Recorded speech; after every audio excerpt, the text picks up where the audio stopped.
Captain Rafe John Francis McDonnell, OAM. That is my full title. Just before I was 18, I went to sea, and it was January 1946, so immediately after the Second World War. I signed indentures in the port of Liverpool, indentured to the Cunard White Star Limited. It was very largely North Atlantic, but with the big exceptions of 3 trips that I did in all to Australia.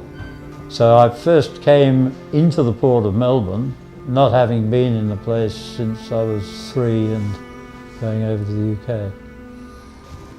We were just one of many, many ships, and it's unbelievable to see the port now and to think of those days. Every berth in the port was full with ships. It was just an amazing sight.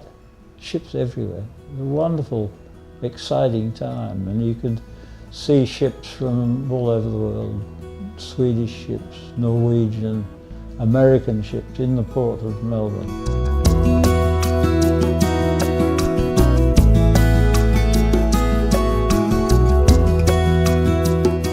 A lot of people who went to sea to become ship's officers would start at a nautical school. I never did. I just went straight from secondary school to sea. I had 2 years in Cunard. I joined the Australian National Line with a master's certificate, and it took me then 3 months as third mate, about 4.5 years as second mate, 5 years as mate, and then command. So it wasn't just instant. In the British ships, a very marked degree of separation between below decks and above decks. I could execute instant justice. So if a man swore at the mate, we'll say, I could fine him on the spot. If he didn't turn out of his bunk to do his day's duty, I could fine him 2 days' pay on the spot. So I had great power there.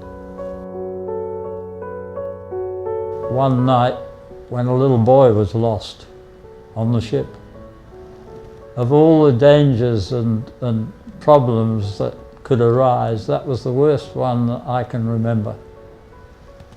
If the boy had fallen overboard and I arrived in Devonport without the boy on board, I'd have been hung, drawn and slaughtered for not going back and looking for him. If it happened in the middle of the night and he landed in the water in the middle of Bass Strait, what on earth hope would I have of finding him? The stewards who were on night duty and the ABs on watch were sent down to search the ship for this boy. They didn't find him. And I rang the emergency bells on the ship, then made an announcement from the bridge, the little boy lost. Anyone finding the young lad, please report to the purser or the bridge. About 10 or 15 minutes later,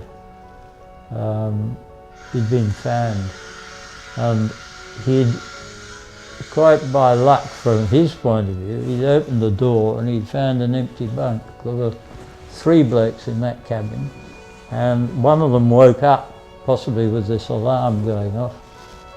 That's funny, what's this boy doing in here? And of course that was him.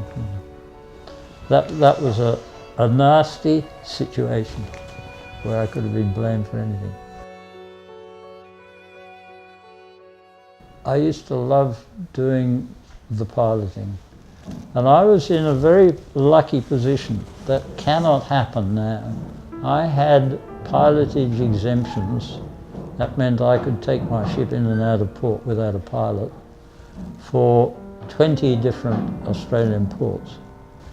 And it was my practice to try and let other people have a go at what we call conning the ship. That's giving the helm orders for while she's underway, and we were in Port Kembla and all we had to do was move the ship from where we'd finished loading iron ore around to the other side of the jetty just to lay up, which would mean helm orders and that sort of thing. And I said to the chief officer, Mike, would you like a go?